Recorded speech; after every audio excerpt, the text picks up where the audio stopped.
Excellences, Mesdames, Messieurs les chefs d'État et de gouvernement, Monsieur le secrétaire général des Nations Unies, Madame la vice-secrétaire générale des Nations Unies, Monsieur le président de l'Assemblée générale, Monsieur le président de l'ECOSOC, Madame la présidente élue du groupe consultatif des jeunes, du secrétaire général pour le changement climatique, distingués représentants, Mesdames, Messieurs.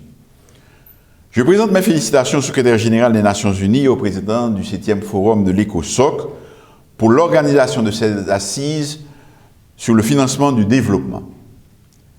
Il nous offre l'occasion de réfléchir ensemble sur les meilleures stratégies à mettre en œuvre pour que les pays dits moins avancés, dont Haïti fait partie, bénéficient d'un soutien plus consistant et plus concret.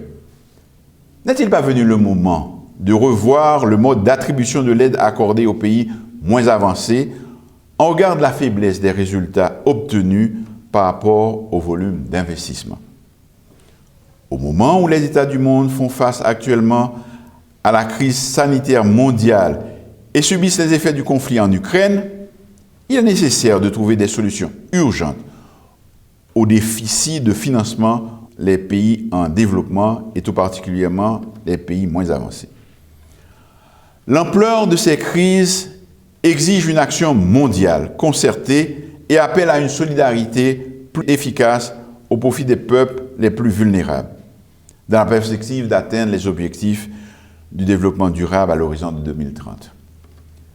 Compte tenu des possibilités restreintes de mobilisation de ressources nationales supplémentaires à l'heure actuelle, la communauté internationale doit redoubler d'efforts pour honorer ses engagements au titre de l'aide publique au développement et favoriser l'accès au financement durable à long terme. La façon dont les financements sont distribués aujourd'hui ne répond pas aux défis liés à l'efficacité de la coopération.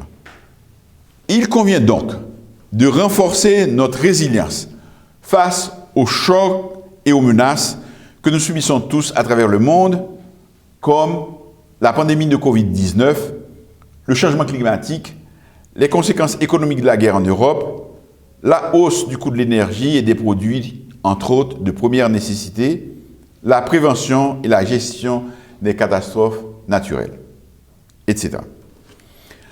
La situation dans laquelle se trouvent les pays les moins avancés est critique et les défis auxquels ces pays doivent faire face aujourd'hui n'ont jamais été aussi grands.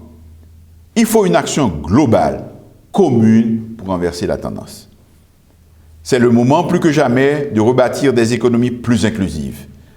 Les pays les moins avancés ont besoin d'un meilleur accès au système de financement international pour assurer une croissance économique soutenue, réduire la pauvreté et atteindre les objectifs de développement durable d'ici 2030.